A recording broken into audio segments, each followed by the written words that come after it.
L'enchantement de la restauration qu'on n'avait pas prévu, c'est que nos opérations ont débuté par l'enlèvement du papier craft qui avait été mis au cours de l'histoire du rideau pour la première fois en 1897 et une deuxième couche après l'enlèvement de la première à une période non connue.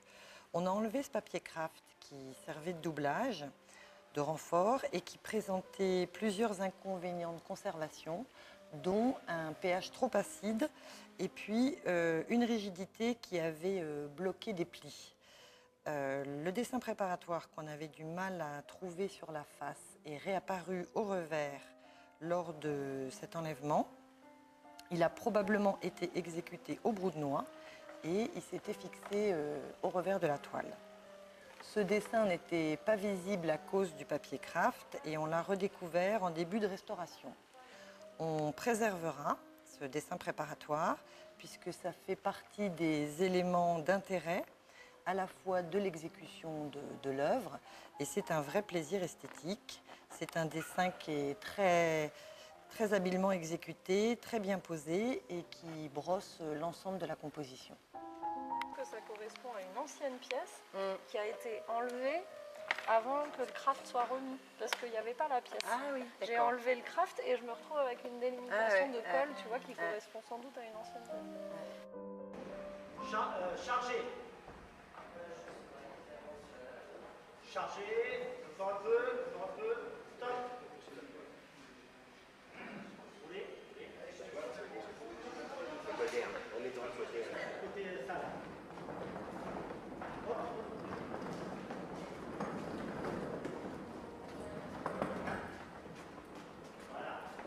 Là, il faut pouvoir enlever la barre. Débrouillez.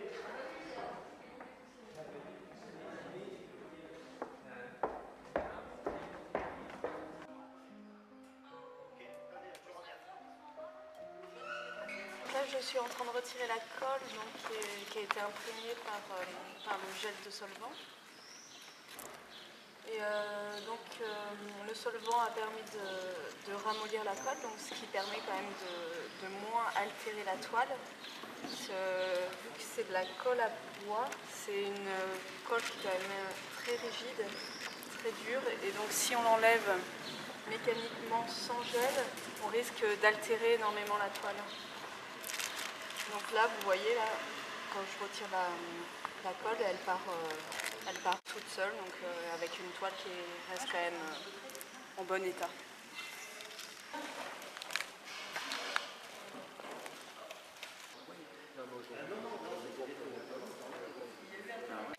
Oui, ça devait être comme ça. Et ça venait encore par-dessus. Ouais. Ah, c'est beaucoup mieux ça. Alors ça faisait vraiment, enfin, c'est ça qui était de ce côté et ça faisait des épaisseurs monstrueuses. Là on va arriver à doubler avec un peu plus de... Et là j'ai quand même été un petit peu plus loin parce que j'aimerais arriver à récupérer ce pli là qui était complètement bloqué par le... Déjà il est quand même bloqué par la couture, mais enfin si on peut le gagner, et puis j'aimerais arriver à rapprocher ces lèvres là. ces lèvres.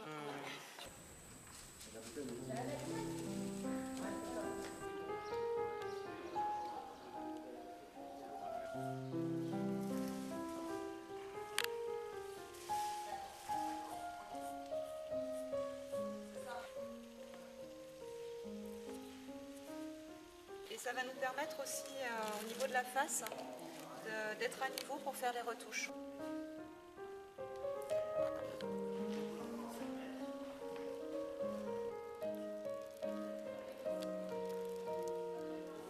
Souvent, on vient mettre soit une pièce de renfort au revers, mais là, ça ne va pas être le cas, ça va être plutôt une toile de doublage.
sur la retouche de ce grand format.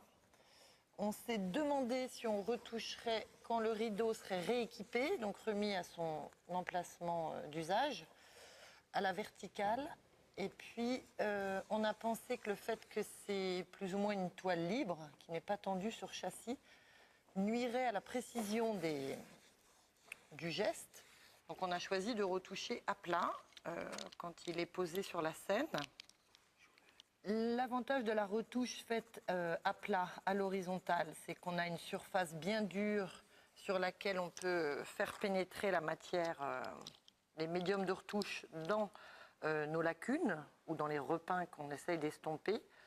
L'inconvénient, c'est qu'on est sur des mousses, en prenant le plus possible soin du bien culturel, du rideau, et puis qu'on est plié en deux pendant plusieurs semaines. Mais il nous a semblé que c'était la solution préférable de retoucher à plat. Et comme médium de retouche, on a choisi des médiums qui s'utilisent à sec, en prenant soin de ne pas amener d'eau, puisque la couche peinte est faite avec de la colle de peau. On a fait analyser le liant et c'est une peinture à la colle. Donc tout apport d'eau pourrait entraîner des auréoles. C'est la raison pour laquelle on retouche au pastel sec et au crayon de couleur en fonction des zones et de leur absorption. Plutôt au pastel sur des lacunes de couche peinte et plutôt au crayon de couleur sur d'anciens repeints dont la surface est moins absorbante, plus lisse et plus tendue.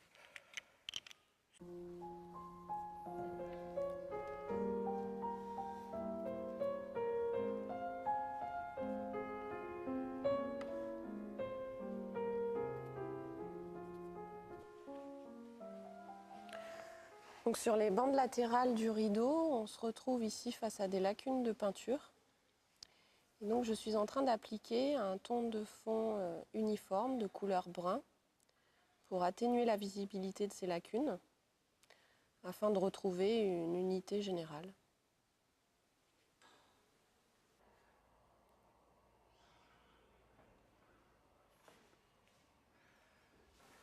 Donc là, on en est à l'étape de la retouche.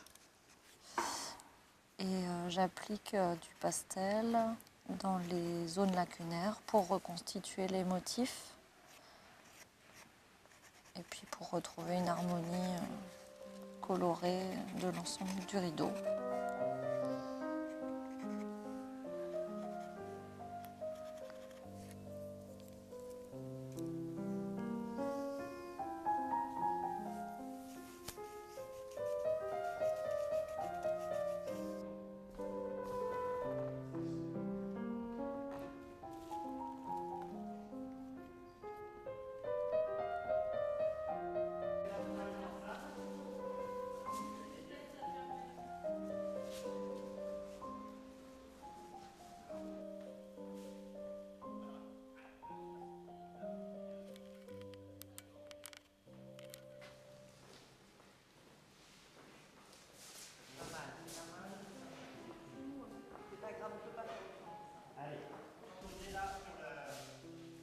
Pour rééquiper le rideau, le sol a été aménagé par 2 couches de protection, dont un film siliconé contre lequel venait la toile enroulée.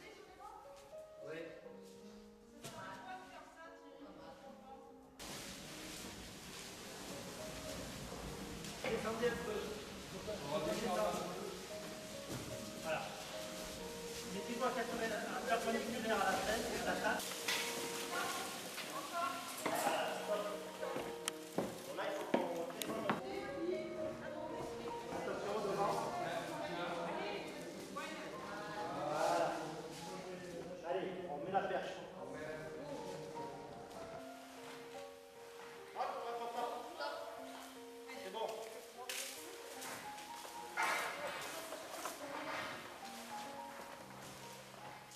Doucement, hop.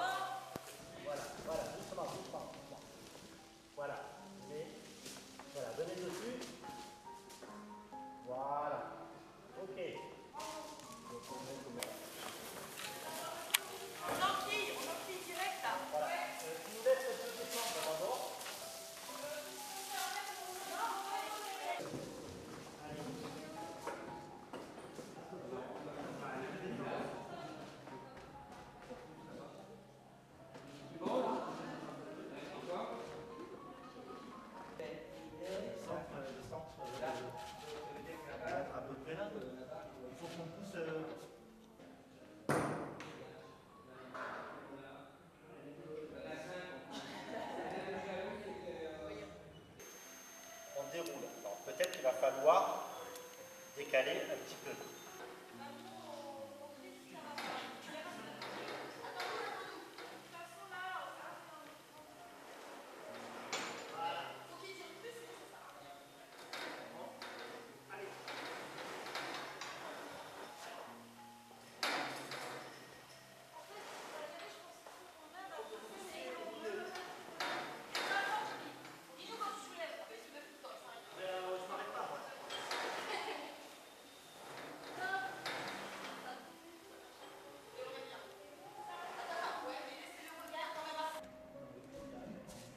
Nous, on est amputé avec un nœud. Là-bas, ils se sont pas.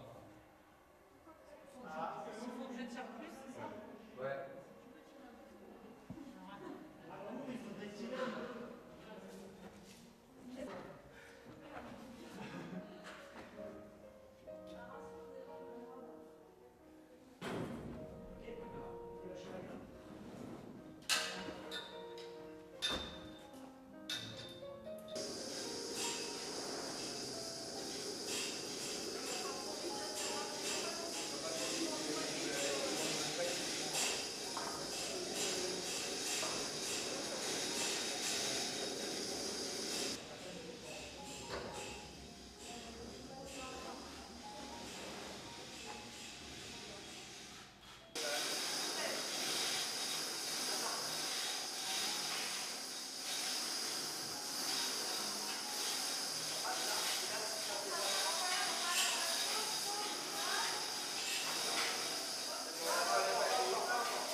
Reste à rééquiper le rideau de sa perche de lestage en partie basse qui va finir de lui donner un tombé plus satisfaisant.